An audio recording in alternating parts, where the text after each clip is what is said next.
your favourite EV that you've come across, any shape or size? God, it is so hard. That is so hard because there's.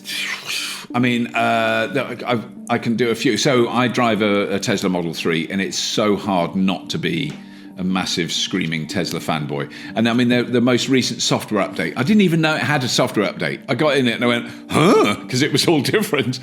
It's so much better, so it's improving all the time. Yeah. So that is very hard. The ones that I've had a short test drive of that I love, the Fiat 500e, you just get in that car and you go, oh, this is brilliant. The Honda E, again, was another one of those. I didn't have any. I think it's always good when you don't have preconceptions. You haven't seen too many pictures of it.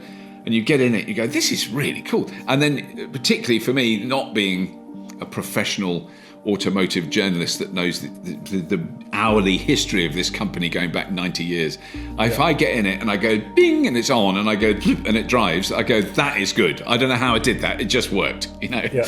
And there's somewhere that's automatic and you don't even know, and there's somewhere you're trying to work out how to turn the wipers on for 10 minutes and or the sat nav voice. There's an episode coming soon where I really have an emotional struggle with the sat nav.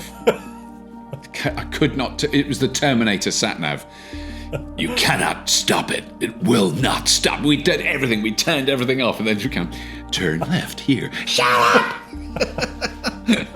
But so I mean, a favourite.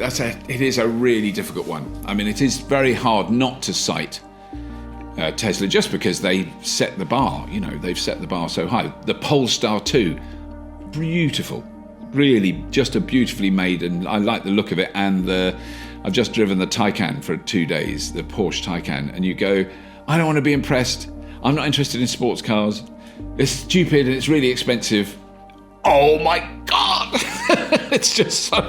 It's such an amazing car to drive. And I mean, I drove it a long way and I didn't have backache. If a man my age can get out of a sports car, effectively what is a sports car, and not groan, that's a really good sign. It was easy to get in and out of, and I was really comfortable driving it. And it's an amazing piece of engineering. It's not surprising. I guess they should be really good at it.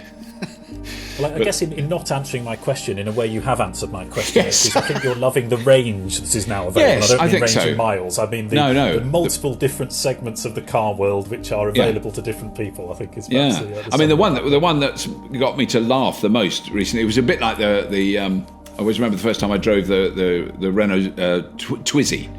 I drove it across London in hysterical laughter. I couldn't believe I was driving a 1970s bathroom fitting through the West End. It was just so funny.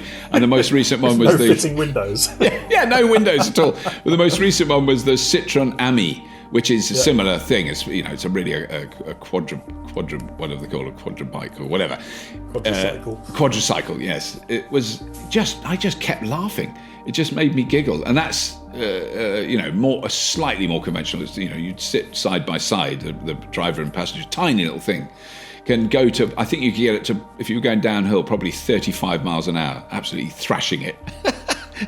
But if you're in a city, it just made so much sense. You could park it in where you'd park a bicycle. It took no room up, and was in terms of its kilowatt hours per mile, mind-boggling. It's doing like 9 miles to the kilowatt hour. It's just that's for such a huge number of journeys that human beings make in cities. That's hyper adequate, and so much less impact on the world than a 3.5 ton diesel SUV.